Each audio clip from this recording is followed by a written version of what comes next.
अस्सलाम वालेकुम viewers, welcome to Sultana yummy food secrets. अल्लाह ताला आप सब पर अपनी रहमतों और बरकतों का नज़ुल फरमाए। आज की रेसिपी मटन पुलाव की रेसिपी है। झटपट तैयार होने वाले मटन पुलाव में हम कोई स्पेशल टेक्निक नहीं यूज करेंगे। बहुत ही सिंपल से तरीके के साथ हम ये मटन पुलाव तैयार करेंगे और यकीन करें बहुत ही लजीज टाइप का जो है ना ये हमारा मटन पुलाव होगा तैयार। तो जल्दी से मेरे नए व्यूवर्स मेरे चैनल को सब्सक्राइब कर दें। अगर मेरे चैनल से आपको कुछ ना कुछ सीखने को मिलता है तो अच्छा सा कमेंट भी कर दिया करें ताकि मेरे चैनल की हौसला अफजाई होती रहे और मैं आपके लिए मजे मजे की रेसिपीज आपके साथ शेयर करती रहूं। तो चले स्टार्ट करते हैं मटन पुलाव की ये मजेदार सी रेसिपी। तो जनाब मटन पुलाव बनाने के लिए यहाँ पे मैंने 1 केजी से ऊपर जो है ना वो मटन लिया था, जिसको मैंने ऑलरेडी वॉश कर लिया अच्छे तरीके से। और इसके बाद हमने प्रेशर कुकर में यहाँ पे डाल लेना है ताकि इसको हम जो है ना गला लें। ये मग मैं यूज कर रही हूँ, 1.5 मग मैंने चावल लिए थे तो उसकी मुनासबत से मैंने 3 मग जो है ना वो पानी का इस्तेमाल किया है। यहाँ पे खड़े मसाले लिए हैं, लहसुन, प्याज, तेजपात, जायफल का एक टुकड़ा है, दालचीनी का टुकड़ा है, बादियान का फूल है और जनाब लौंग शामिल की हैं यहाँ पे। साथ ही यहाँ पे हस्बे जरूरत जो है ना नमक शामिल कर लेना है। 2 चम्मच यहाँ पे मैं नमक शामिल कर रही हूँ।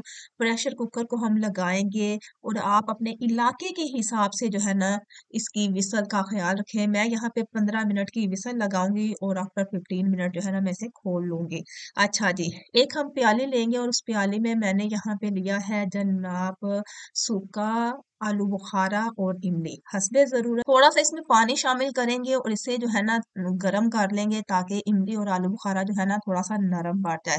तो जब इमली आलू बुखारा नरम पड़ जाए तो इमली की गुठलियां जो है ना वो मैं से मसल के निकाल लूंगी। तो इसे हम रखते हैं साइड पे। दूसरे चूल्हे पे मैंने रखी है जनाब कढ़ाई और कढ़ाई में यहाँ पे मैं सरसों का ऑयल शामिल कर रही हूँ। और जब ऑयल गर्म हो जाए ना तो यहाँ पे एक बड़े साइज का कटा हुआ प्याज शामिल कर देना है और प्याज को हमने लाइट ब्राउन कर लेना है। अच्छा जी, यहाँ पे तेल का जो इस्तेमाल है ना वो आपने अपने गोश्त की मुनासबत से करना है। अगर फैट वाला गोश्त आप ले रहे हैं तो उसी हिसाब से जो है ना, क्योंकि यखनी में भी फैट मौजूद होगी, तो यहाँ पे जब आप ये मसाला तैयार करने लगे ना तो बस हस्बे ज़रूरत लगाएं। तो मेरा गोश्त ना ज़्यादा फैटी था तो ना ही ज़्यादा उसमें फैट मौजूद थी, उसी हिसाब से मैंने जो है ना ऑयल का इस्तेमाल किया है। इसके साथ ही यहाँ पे 1 चम्मच जो है वो मैंने जीरा लिया, थोड़ा सा चुटकी भर यहाँ पे मैंने जनाब अजवाइन शामिल की और 1 चाय का चम्मच जो है ना यहाँ पे मैंने सौंफ शामिल की थी और उससे हमने जरा ना इस मसाले को थोड़ा सा फ्राई कर लिया और पानी के साथ इसका तड़का लगा लिया। दूसरी साइड पे आफ्टर 15 मिनट जो है ना वो मैंने प्रेशर कुकर को खोल लिया था। हमारा गोश्त बहुत अच्छे तरीके से गल गया हुआ है। तो गोश्त को मैं निकाल लूंगी और यहाँ पे साबुत जो मसाले हैं ना ये भी हम यहाँ पे निकाल लेंगे। और यखनी को हमने स्टेन कर लेना है और जस्ट हमने इसका पानी जो है ना वो यूज करना है। दूसरी तरफ ये देखें जी, प्याज ने बहुत प्यारा सा अपना कलर जो है ना वो छोड़ दिया हुआ है। यहाँ पे मैं भुना हुआ क्रश किया हुआ सूखा धनिया जो है ना वो यहाँ पे शामिल कर रही हूँ और इसके साथ ही हस्बे जरूरत चिली फ्लेक्स जो है ना वो यहाँ पे शामिल कर रही हूँ। तकरीबन 1.5 चम्मच जो है ना वो मैंने चिली फ्लेक्स के शामिल किए हैं। आप अपने टेस्ट के हिसाब से मसालों का इस्तेमाल करें। दूसरी तरफ मैंने अदरक और इसके साथ ही टमाटर जो है ना वो पीस के रखे हुए थे वो यहाँ पे हमने शामिल कर देने हैं और मसाले की जो है ना खूब अच्छे तरीके से भुनाई कर लेनी है। तो जब मसाले की खूब अच्छे तरीके से भुनाई हो जाए ना तो जो गोश्त हमने निकाल के रखा हुआ है वो यहाँ पे शामिल करेंगे और गोश्त के साथ जो है ना मसाले की खूब अच्छे तरीके से जो है वो भुनाई कर लेंगे। ये देखें जी, टमाटर ने बहुत प्यारा सा जो है ना अपना कलर छोड़ दिया हुआ है। तो यहाँ पे हम शामिल कर रहे हैं गोश्त और गोश्त को भी हम तकरीबन 5 मिनट के लिए जो है ना भून लेंगे। अच्छा, यहाँ पे अगर आपको थोड़ा सा गोश्त खड़ा खड़ा सा लगता है ना तो यखनी का पानी हल्का हल्का डालते हुए आप जो है ना इसकी भुनाई करते जाएं। लेकिन यहाँ पे मुझे जैसा इसका टेंडर चाहिए था, जैसे इसका मुझे खस्तापन चाहिए था, उसी हिसाब से जो है ना वो गोश्त अच्छे तरीके से जो है वो गल चुका हुआ है। यहाँ पे टमाटर जिसमें मैंने पीस के रखा था वो पानी यहाँ पे शामिल कर दिया, गोश्त को चेक किया, बहुत अच्छे तरीके से गोश्त गल गया हुआ है।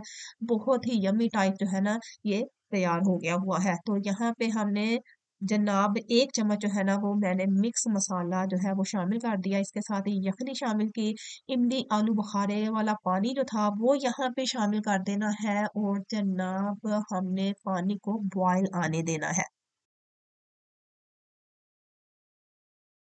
जब पानी में बॉयल आ जाए तो यहाँ पे भीगे हुए चावल जो है ना वो यहाँ पे शामिल कर देने हैं, जो कि मैंने 1.5 मग चावलों के लिए थे। तो यहाँ पे हमने चावल शामिल किए, तो चावलों को खूब अच्छे तरीके से मिक्स कर लेना है और अब हम इसे ढाँप लेंगे ताकि पानी और चावलों में जो है ना अच्छा सा बॉयल आ जाए। चावल डालने के बाद खूब आप अच्छे तरीके से इसको मिक्स कर लें, यहाँ पे चेक कर लें कि नमक कम है। अगर नमक की ज़रूरत हो तो यहाँ पे आप हस्बे ज़रूरत नमक जो है ना वो शामिल कर सकते हैं और उसके बाद आपने इसको ढाँप देना है और ये देखें जी चावलों की कुकिंग का प्रोसीजर जो है ना वो स्टार्ट हो गया है। पानी इसमें हल्का-सा कम है, तो बस आपने इसको स्टीम देते हुए, ढाँपते हुए जो है ना इसे कुक करना है। तो वक़्तन-ब-फ़ौक़्तन इसे चेक करते जाएँ, जब पानी हल्का-हल्का सा रह जाए, हल्की-हल्की नमी रह जाए, तो यहाँ पे जनाब मैंने येलो फूड कलर का इस्तेमाल करना है। अगर आपके पास है तो इस्तेमाल कर लें, आपको पसंद है तो डाल लें, नहीं तो आप इसे स्किप भी कर सकते हैं। 15 मिनट की मैं इसे स्टीम दूँगी और आफ्टर 15 मिनट फ़ौरन ही आपने चावलों को नहीं खोल लेना, थोड़ा-सा इसे रेस्ट दें 5 मिनट के लिए, जब स्टीम निकल जाए ना, तो आपने चावलों को खोल लेना है। इस तरीके से चावल जो है ना टूटते नहीं हैं। तो ये देखिए जी हमारे खिले-खिले चावल जो है ना, बहुत ही मज़े का पुलाव हो गया है तैयार। चावल भी बहुत खिले-खिले से हैं, कोई चावल नहीं टूटा और इसका टेस्ट भी जो है ना वो कमाल का है। मेरे अंदाज़ से, मेरे तरीके से पुलाव बनाएँ तो यकीन करें आपके घर वाले बस उँगलियाँ चाटते रह जाएँगे। तो मिलते हैं एक अच्छी सी, यूनिक सी, सिंपल सी रेसिपी के साथ। अपना और अपने प्यारों का ढेर सारा ख़्याल रखिएगा। Stay connected. God bless you all. अल्लाह हाफ़िज़।